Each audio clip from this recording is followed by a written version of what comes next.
வணக்கம். நாகை கருவாடு. ஸோ இந்த கருவாடெலாம் நமக்கு இன்றைக்கி வந்து ஆர்டரு. ஸோ என்னென்ன கருவாடுன்னு பார்ப்போம். ஓரா மீன் கருவாடு கிட்டத்தட்ட நமக்கு 1 கிலோ ஆர்டர் வந்திருக்கு. அதே போல் கெளுத்தி கருவாடு நல்லா ஃப்ரெஷ்ஷாக இருக்கும். கெளுத்தி கருவாடு கிட்டத்தட்ட ஒரு 1 கிலோக்கு ஆர்டர் வந்திருக்கு. அதே போல் நமக்கு வந்து சீலா கருவாடு பார்த்திங்கன்னா கிட்டத்தட்ட வந்து ஒரு 3 கிலோ ஆர்டர் வந்திருக்கு. சீலா கருவாடு கருவாடு நல்லாயிருக்கும்.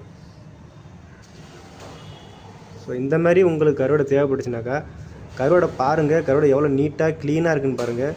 ஸோ இந்தமாரி கருவாடு உங்களுக்கு தேவைப்பட்டுச்சுன்னா உடனே நம்ம நாகை கருவாடை கான்டாக்ட் பண்ணுங்கள். நம்ம கருவாடு பார்சல் வந்து உங்கள் வீட்டுக்கே போட்டு விட்ருவோம். ஸோ கருவாடெலாம் அவ்வளோ நீட்டாக க்ளீனாக இருக்கும். கருவாடு ரொம்ப டேஸ்ட்டாக இருக்கும். இந்த கருவாடு நீங்கள் ஒரு டைம் வாங்கி சாப்பிட்டீங்கனாக்கா கண்டிப்பாக நீங்கள் ரெகுலராக வாங்க ஆரம்பிச்சிடுங்க. ஸோ அந்தமாரி கருவாடு. ஸோ உங்களுக்கு கருவாடெலாம் தேவைப்பட்டுச்சுனாக்கா உடனே நம்ம நாகை கருவாடை கான்டாக்ட் பண்ணுங்கள். இந்த கருவாடெலாம் இன்றைக்கி நமக்கு வந்த பார்சல். தேங்க்யூ.